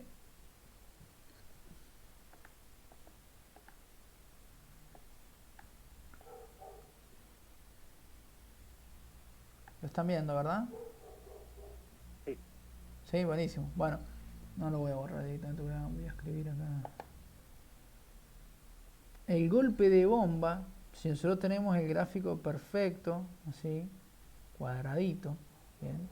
Supongamos que tenemos un golpe en la carrera descendente, se ve un pico acá. Eso es golpe de bomba, bien. En la parte inferior, si el golpe de bomba fuese en la parte superior, tendríamos los picos de este lado, bien. Ese es el golpe de bomba. En cambio, el golpe de fluido tiene esa forma que mostraron hace rato, ¿sí? Así. ¿Por qué? Porque ¿qué pasa? Acá el sistema llega hasta la parte superior, ¿sí? Acá llega hasta la parte superior, y ahora lo que hace es tiene que bajar, pero como no encuentra fluido, baja sin carga, ni nada. Entonces, recién cuando toca, perdón, no se abre la válvula, eso quise decir. Entonces, recién cuando toca el fluido se abre la válvula. Así funciona. ¿Bien? Eso sería un golpe de fluido. Y el otro que dice bloqueo de gas, más que bloqueo de gas, es presencia de gas. Pero bueno, le han puesto bloqueo de gas. ¿Sí? ¿Quedó más o menos?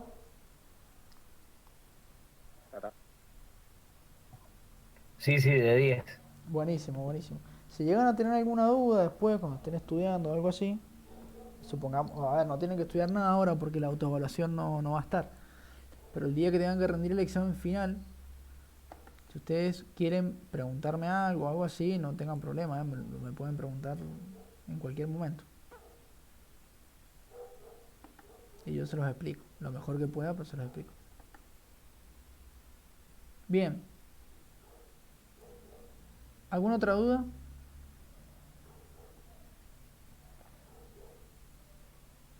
¿Algo que quieran preguntar antes de que avancemos a la próxima unidad del repaso?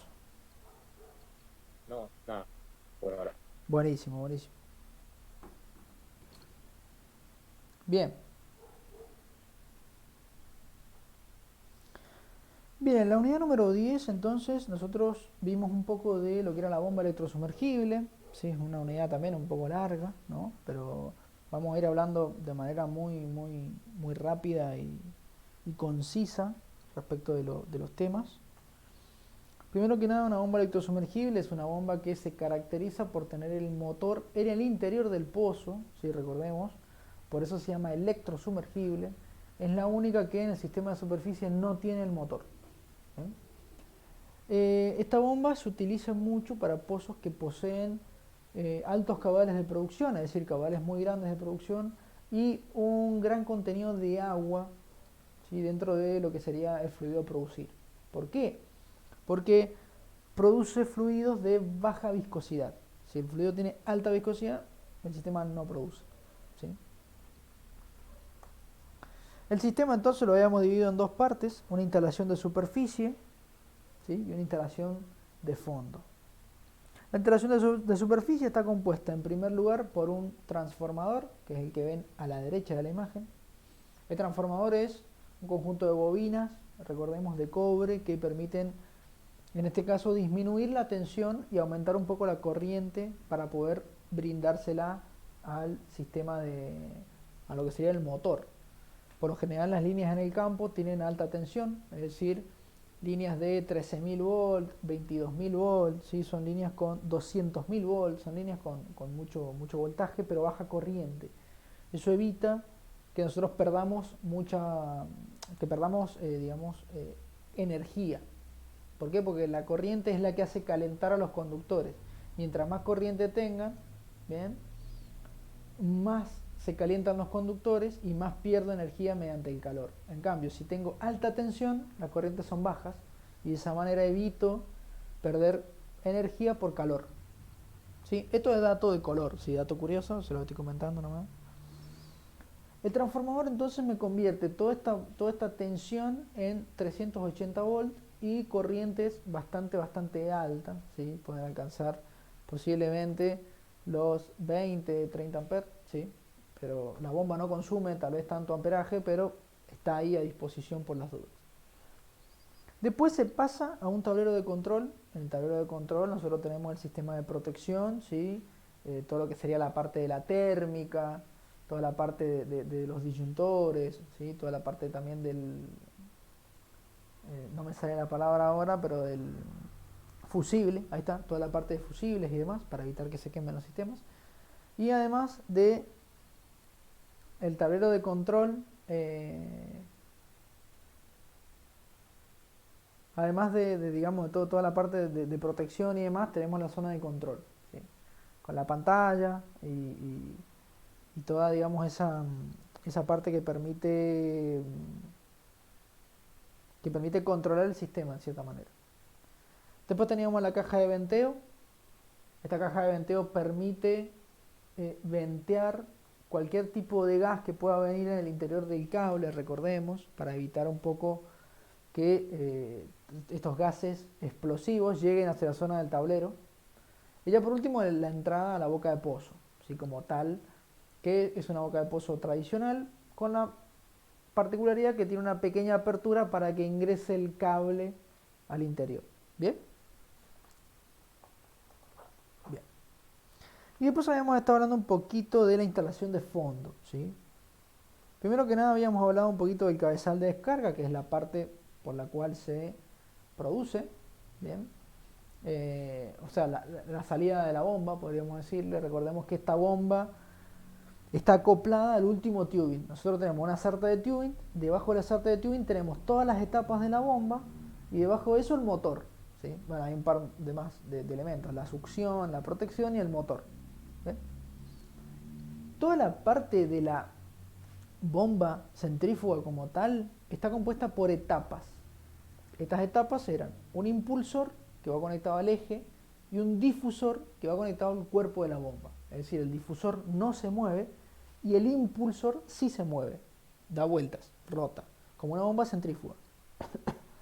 El impulsor lo que hace es darle velocidad al fluido, mientras que el difusor convierte esa velocidad en presión, solamente al cambiarle la dirección de movimiento. Con eso es suficiente, con eso ya está. Ya con eso saben cómo funciona una bomba electrosumergible. Recordemos que las etapas no aumentan ni modifican el caudal de producción. Eso lo modifica en definitiva la velocidad de rotación del motor y el diámetro de la bomba. Lo único que modifican las etapas es la presión. Mientras mayor cantidad de etapas tenga, mayor presión puedo alcanzar con la bomba. ¿Bien? Después habíamos estado hablando un poquito del tema de cómo están compuestos los impulsores y difusores, que básicamente están compuestos por álabes y espacios entre los álabes. Y estos álabes suelen estar entre 7 y 9 en el impulsor, y en el difusor siempre un número más o un número menos. Bien, si yo tengo 7 en el impulsor, el difusor va a tener 8, por ejemplo. ¿Por qué? Para evitar vibraciones. Si el sistema de producción entra en un estado de vibración natural, que se llama, se rompe. ¿Sí? Vibra a una frecuencia natural, y cuando alcanza la frecuencia natural empieza a moverse para todos lados y ya es imposible pararlo y se termina rompiendo todo. Entonces, para evitar vibraciones se coloca diferente cantidad de álabes en cada uno. Los impulsores podían ser radial, Francis o mixto. ¿Bien? ¿Cuál es la diferencia? Básicamente el radial, al tener un cambio de dirección del fluido tan brusco, le produce muchos aumentos de velocidad. Esa velocidad que aumenta muchísimo, después se convierte en presión.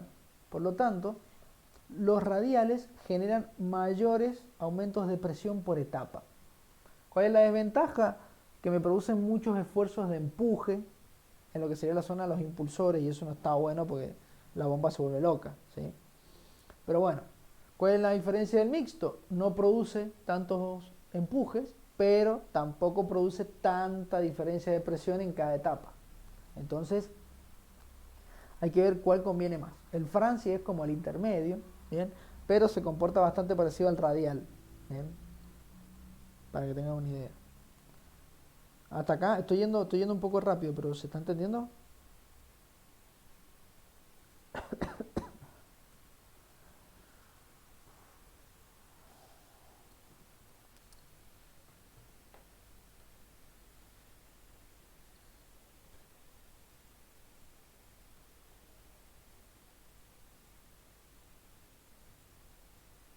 Gente, ¿me escuchan? ¿O se cortó?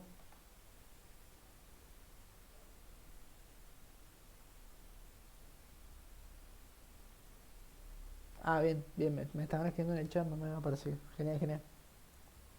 Buenísimo. Esta bomba, como dije, trae aparejada una serie de problemas. El primer problema son estos empujes que nosotros habíamos dicho en el impulsor. El impulsor recibe el fluido siempre, digamos, el fluido que sube lo recibe el impulsor y me cambia el movimiento en el cual justamente se está moviendo el fluido. La dirección de movimiento, eso quise decir.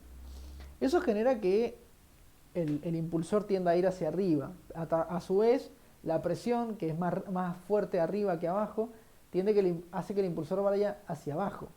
Y el peso del fluido y de los impulsores también hace que el impulsor vaya hacia abajo. Entonces tenemos una serie de empujes ahí, todos mezclados, que hacen que el impulsor se mueva mucho hacia arriba y hacia abajo.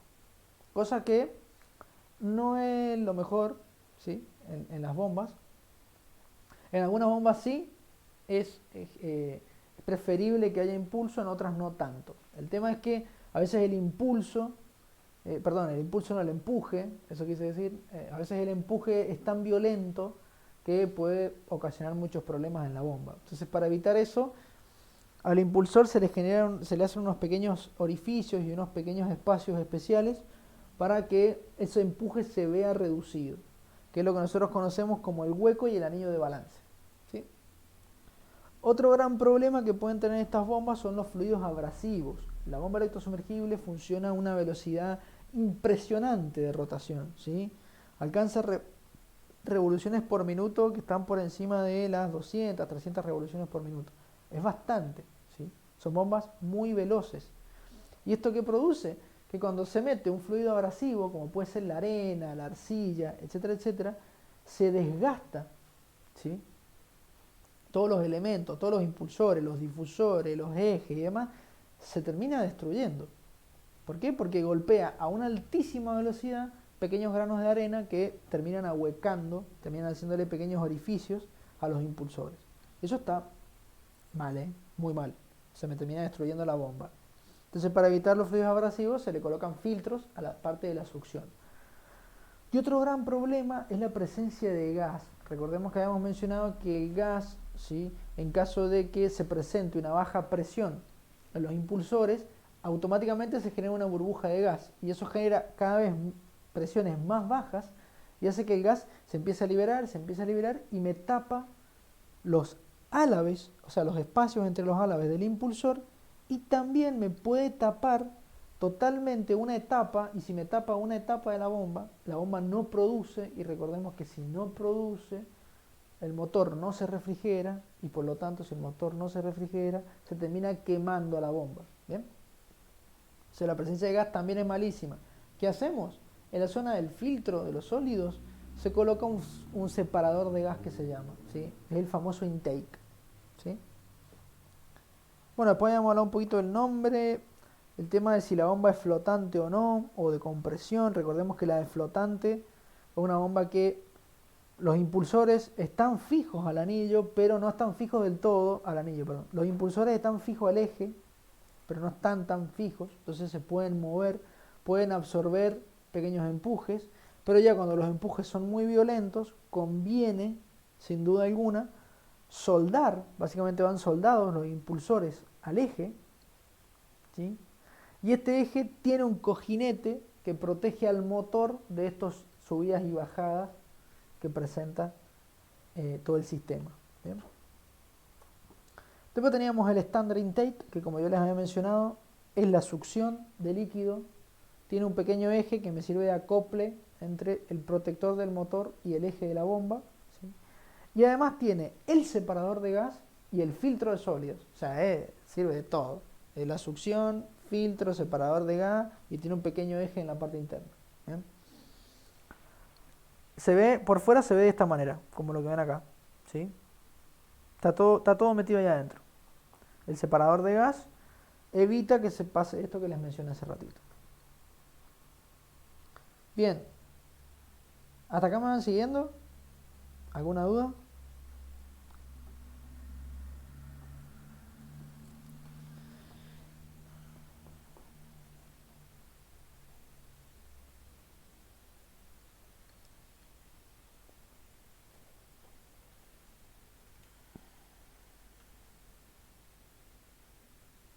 Todo bien para... Genial, buenísimo. Buenísimo. Che, no me ha dejado de... Buenísimo. Google Meet me ha dejado de avisar cuando mandan un mensaje, no sé por qué. Pero bueno. Bien. Después teníamos la sección sellante, que básicamente son estos elementos, ¿sí? Que la última vez no entramos mucho en detalle porque no es necesario, pero la protección sellante es un elemento que me comunica el intake con el motor. Bien. Y tiene 4 funciones principales. Primero, sellar, es decir, la idea es evitar que el fluido del pozo ingrese al motor, porque me hizo ruido de que se cortó. ¿Se cortó? ¿O se está escuchando bien? ¿Se está escuchando? Bien, Para- genial. No, me hizo ruido como que volvió la videoconferencia. Tipo, se cortó y acabó de volver. Pero no, genial. Bueno, entonces, la primera función es la de sellar, es decir, evita que el fluido del pozo ingrese al motor. Recordemos que el motor está sumergido en aceite, por lo tanto, si ingresa fluido del pozo, se contamina todo el aceite y ya no lubrica, no refrigera, no hace ninguna de las tareas que debería desarrollar el aceite. La segunda opción es la de protección, ¿sí? Básicamente, ¿qué hace? Permite mediante el cojinete que posee en su eje, absorber los empujes de los impulsores y de la bomba, básicamente. ¿Sí? Después permite ecualizar. Recordemos que el protector tiene una serie de membranas que básicamente lo que hace es equilibrar las presiones entre el exterior de la bomba y el interior de la bomba, básicamente para el motor, porque cuando arranca el motor el aceite se suele expandir y alguien tiene que abarcar esa expansión o tiene que absorber esa presión adicional, porque si no el motor revienta. El que lo hace es el protector. ¿Bien? Y ya la última función es la de vincular. El protector también tiene un eje interno que permite vincular ahora el motor con la succión. ¿Sí? Y ya por último, el motor eléctrico. ¿Bien? El motor eléctrico no tenía nada en particular, es solamente un motor eléctrico tradicional trifásico, ¿sí? Que está sumergido en aceite para evitar cualquier tipo de atascamiento, etc. ¿Sí? El motor, esto es muy importante, el tema de la refrigeración, el motor se refrigera gracias a que el pozo produce. Si el pozo deja de producir, el sistema no se refrigera y el motor se puede quemar. ¿Sí? Entonces, para evitar esto, es importante, muy importante, que no haya presencia de gas, que no haya presencia de sólidos en la bomba, porque si se atasca, no produce y el motor se rompe. ¿Sí? Y ya por último hablamos del cable, que es esto. ¿Sí? Son cables trifilares, es decir, tienen 3 conductores, y estos conductores permiten llevar cada uno una fase de corriente porque es trifásica. ¿Sí? Se conecta al motor y el cable va precintado en toda la bomba y en toda la sarta de tubing y sale por la cabeza del pozo. Estos 3 conductores están, además de tener capas protectoras aislantes, tienen una capa protectora metálica externa que recubre los 3 juntos para brindarle un poquito más de resistencia mecánica, es decir, resistencia a los golpes, a los apretones, etc. ¿Sí? Bien. Y eso era todo lo de bombeo mecánico. No sé, bombeo mecánico, perdón, bombeo electrosumergible. No sé si alguno tiene alguna duda o algo que quisiera preguntar.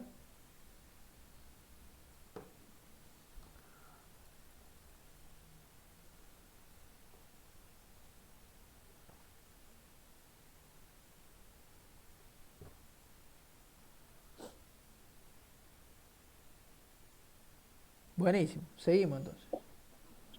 Sí, sí, ¿van a preguntar algo?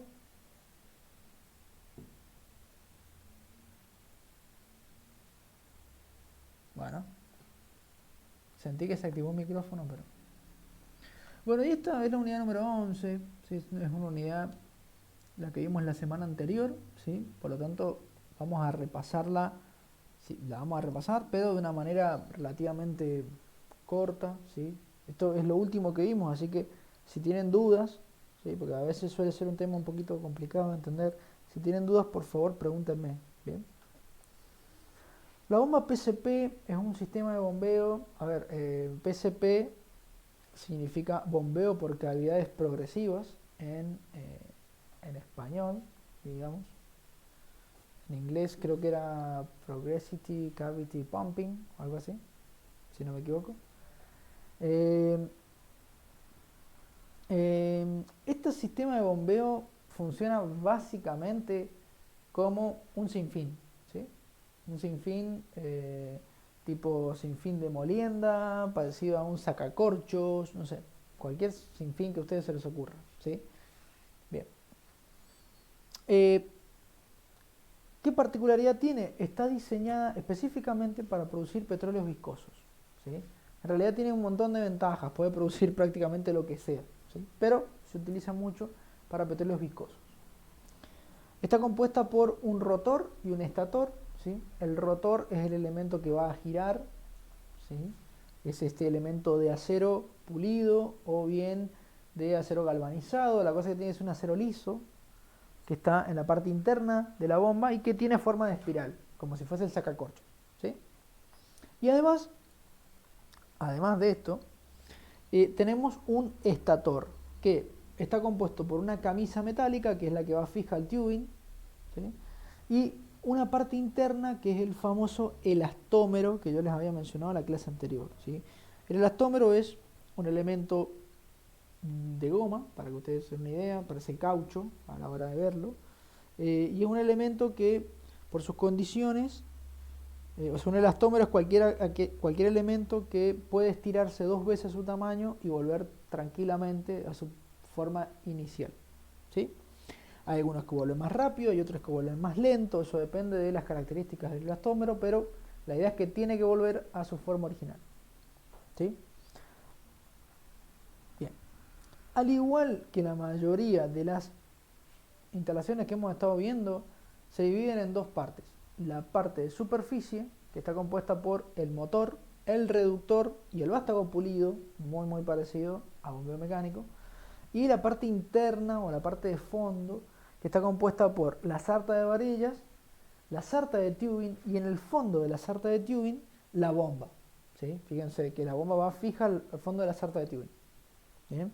La camisa, lo que sería el estator, va fijo a los tubings, mientras que la sarta de varillas se comunica con el rotor. Y ya está. Así de simple. ¿Qué ventajas tenía este tipo de bombeo PCP? Produce fluidos de alta viscosidad básicamente por la forma de producción que tiene. Puede manejar mayor cantidad de arena también básicamente por la manera en la que produce, que es como un sinfín. Permite manejar grandes porcentajes de gas libre. Eso quiere decir que si yo tengo mucho gas, no corro riesgos de que la bomba se tape en alguna etapa como pasaba en la bomba electrosumergible. Estas bombas no se tapan por gas, no les pasa nada. El elastómero sufre cuando tiene gas en vez de líquido, pero lo puede producir igual la bomba, ¿sí? Como no tiene válvulas, las válvulas no se van a trabar, no se van a desgastar, ¿sí? No hay que cambiarlas porque no las tiene, no tiene válvulas este sistema. Tiene muy buena resistencia a la abrasión, es decir, al desgaste, más que nada el rotor, ¿sí? El estator es un poco, más que nada el elastómero del estator es un poco más frágil, pero si lo cuido, dura un montón y no hay que hacerle tanto mantenimiento, ¿sí? Como funciona a baja velocidad este sistema de bombeo, ¿sí? Eso es que funciona a baja velocidad trae la ventaja de que no forma emulsiones. Recordemos que la emulsión, yo les había comentado brevemente, ya lo vamos a ver bien en otra unidad. La emulsión es la mezcla entre agua y aceite. ¿Sí? Vieron que el agua y el aceite, si yo lo mezclo en un vaso, se mezcla un ratito y después se separa. Bueno, el petróleo tiene la particularidad de que si yo lo mezclo con el agua, no se separa después, queda todo unido, ¿bien? Y eso es un problema porque el petróleo yo después lo tengo que separar, le tengo que quitar el agua. Este sistema, todos los sistemas anteriores forman emulsiones porque producen el electrosumergible produce un caudal exagerado de producción, entonces me genera emulsiones sin ningún tipo o sea, genera emulsiones porque sí, porque funciona a alta velocidad. El de bombeo mecánico a veces produce emulsiones, a veces no, depende de la velocidad de funcionamiento. Pero este sistema funciona tan lento que no forma emulsiones prácticamente, ¿sí? A ver, las va a formar, pero son muy leves. Entonces, después me facilita el trabajo para poder separarlo. No se da el problema que esto de las emulsiones lo vamos a ver bien en detalle dentro de unas unidades. Bueno, y tiene bajo costo de mantenimiento, inversión inicial, es más eficiente, es un buen sistema de producción. Pero ahora vienen las contras del sistema. ¿Bien? Caudales de producción. No puede producir mucho. ¿Por qué? Porque funciona a baja velocidad el sistema. ¿Se entiende? Entonces el sistema al funcionar a baja velocidad, los caudales de producción son mínimos. Tiene algunos problemas con los niveles, de vez en cuando. Y ya después empiezan los problemas por el elastómero. Fíjense, tenemos unas temperaturas máximas de trabajo por el elastómero. ¿Por qué? Porque es una goma, es un caucho, se va a derretir a temperaturas muy altas. A ver, no se va a derretir, pero va a cambiar un poco las propiedades. Y eso ya me afecta a la producción. Algunos gases, como el dióxido de carbono, el ácido sulfídrico y algunos aromáticos, que son unas moléculas especiales que vienen con el petróleo, me producen desgaste en el elastómero, hace que se resquebraje, se parta. ¿Bien? Si trabaja en seco, que es lo que habíamos dicho, ¿puede producir gas? Sí, puede producir cortes de gas, o sea, contenidos de gas muy grandes. Pero ¿qué pasa? Si el elastómero no está empapado en líquido, sino está lubricado, se cuartea, ¿sí? Se empieza a romper. Se produce lo que se llama la descompresión explosiva del elastómero. ¿Bien? No trabajan muy bien en pozos muy desviados debido a que necesitan varillas que den vueltas, o sea que giren, entonces no funciona muy bien, ¿sí? Y en caso de tener que reemplazar la bomba, tengo que sacar toda la sarta de tubing, ¿sí? Sin excepción, siempre. Acá vamos a explicar apenas el funcionamiento. La parte de diseño no vamos a entrar mucho en detalle porque si bien yo se las expliqué, no es tan importante a la hora del funcionamiento. En el funcionamiento nosotros teníamos un videíto, que no lo voy a poner ahora porque lo pusimos en la clase anterior, pero lo vamos a repasar un poco, ¿sí? Nosotros siempre vamos a tener una hélice, porque fíjense que esa forma, ¿vieron? Esa forma de espiral, esa forma de tirabuzón, de sacacorchos, se conoce en geometría como forma helicoidal, ¿sí? ¿Por qué? Porque esa es la forma que genera una hélice cuando yo era largo, ¿vieron? Va generando esa forma tipo hélice, ¿sí? Entonces, ¿qué pasa? El estator siempre tiene una hélice más que el rotor. El diseño del elastómero, la parte hueca del elastómero, tiene forma de hélice, pero siempre una hélice más que el rotor. Si el rotor tiene una hélice, el estator tiene dos. Si el rotor tiene dos hélices, el estator tiene tres. Y así sucesivamente.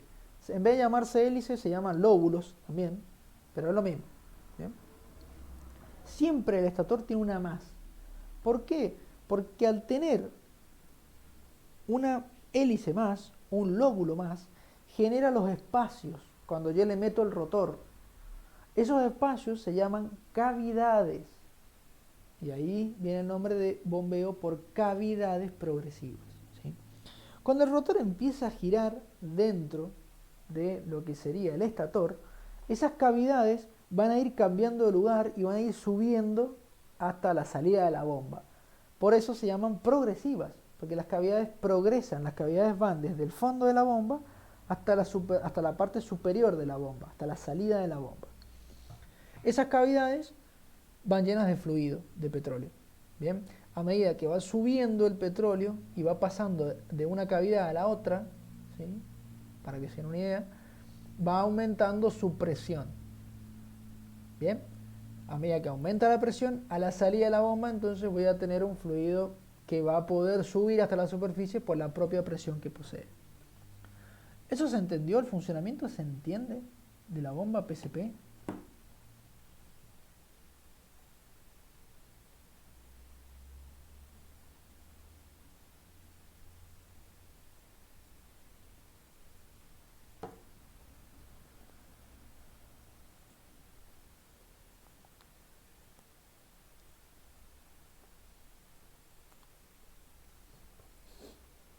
Bien, estimo que sí entonces. Buenísimo, acá vamos un poquito de la geometría de la bomba, esto es lo que les estaba diciendo que mucho bolilla no le vamos a dar. Después, bueno, algunos elementos importantes, el elastómero. Recordemos, cuando yo le digo elastómero que se parece a un caucho, no estoy diciendo que es caucho de la rueda de los autos, ¿no? No es un caucho vulcanizado normal, es un caucho que tiene que tener cierta resistencia al desgaste, a la fatiga, debe tener buena resiliencia, es decir, que debe volver a su forma original lo más rápido que pueda para que la cavidad siempre tenga la misma forma, porque el rotor va a estar en contacto constante con distintas zonas del estator, del elastómero. Entonces es necesario que vuelva a su forma original. Y debe tener una buena permeabilidad también para evitar lo que decía la descompresión explosiva, ¿sí? Esto de que se desgasta excesivamente y explota, ¿sí? Tiende a explotar el elastómero. Después los cabezales de rotación, fíjense que si bien como dije tenemos un sistema de superficie de lo que sería la parte mecánica muy parecido al A y B, porque está en la superficie pero no tiene nada que ver con el A y B, ¿sí? ¿Por qué? Porque el A y B me convertía movimiento de rotación en movimiento alternante, pero ahora yo no tengo que convertir ningún movimiento, porque la bomba tipo PCP es una bomba rotativa, por lo tanto no hace falta convertir movimiento, simplemente tengo que transmitir el movimiento de rotación de un motor hacia el vástago pulido y de ahí a las varillas. Obviamente necesitamos un reductor, porque yo les dije que este sistema funciona a velocidades bajas de producción, mientras que evidentemente si yo le conecto directamente al motor y va a andar a una velocidad altísima y la bomba va a producir muy mal, ¿sí? Entonces por eso necesitamos un reductor. Habían distintas instalaciones, tenemos el cabezal directo, el cabezal angular y el motor reductor. El mejor es el motor reductor, es un motor muy chiquito con un reductor acoplado, súper simple. Ya los otros son motores un poco más grandes y demás. Y después el sistema de frenado, que se los había comentado. El sistema de frenado es, digamos, un sistema que no está diseñado específicamente para frenar la bomba. ¿Por qué? Porque si yo paro la bomba, si yo paro el motor, frena en un par de segundos, ¿sí? El sistema, porque el fluido opone la resistencia a moverse, entonces se termina frenando el sistema solo. Pero, recordemos que el tubing está anclado por un ancla de torque, el tubing no gira, ¿sí? Entonces, al no girar el tubing, cuando yo freno el sistema, el tubing me entrega de vuelta toda esa energía acumulada en lo que nosotros conocemos como el backspin o torque antagónico, ¿bien?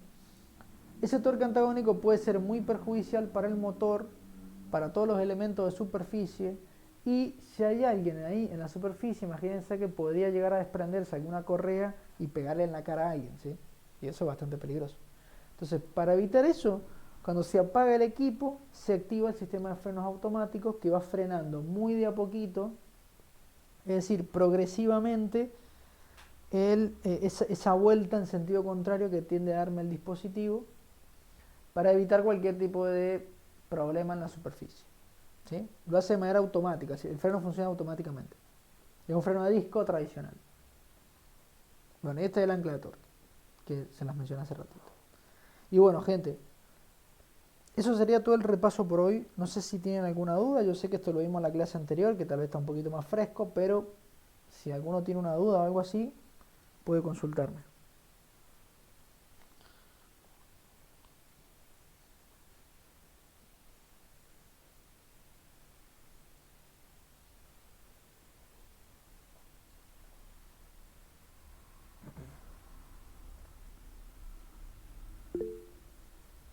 Buenísimo, buenísimo. Genial.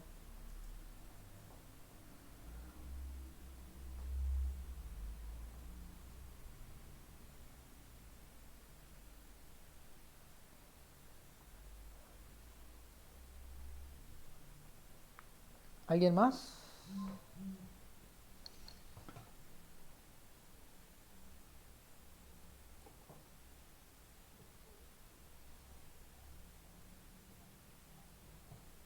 Bien, buenísimo, gente. Entonces, si no tienen dudas, nos estaremos viendo la semana que viene, viernes a la misma hora. Y bueno, con el tema de la autoevaluación no la han subido, así que no la vamos a hacer, así que no se hagan problema. Este repaso es solamente para que quede grabado por si después ustedes quieren repasar para el final con estos videitos que son más cortitos que ver todos los videos, ¿sí? Pero bueno, entonces nos estaríamos viendo la semana que viene, gente. Que tengan buen fin de semana.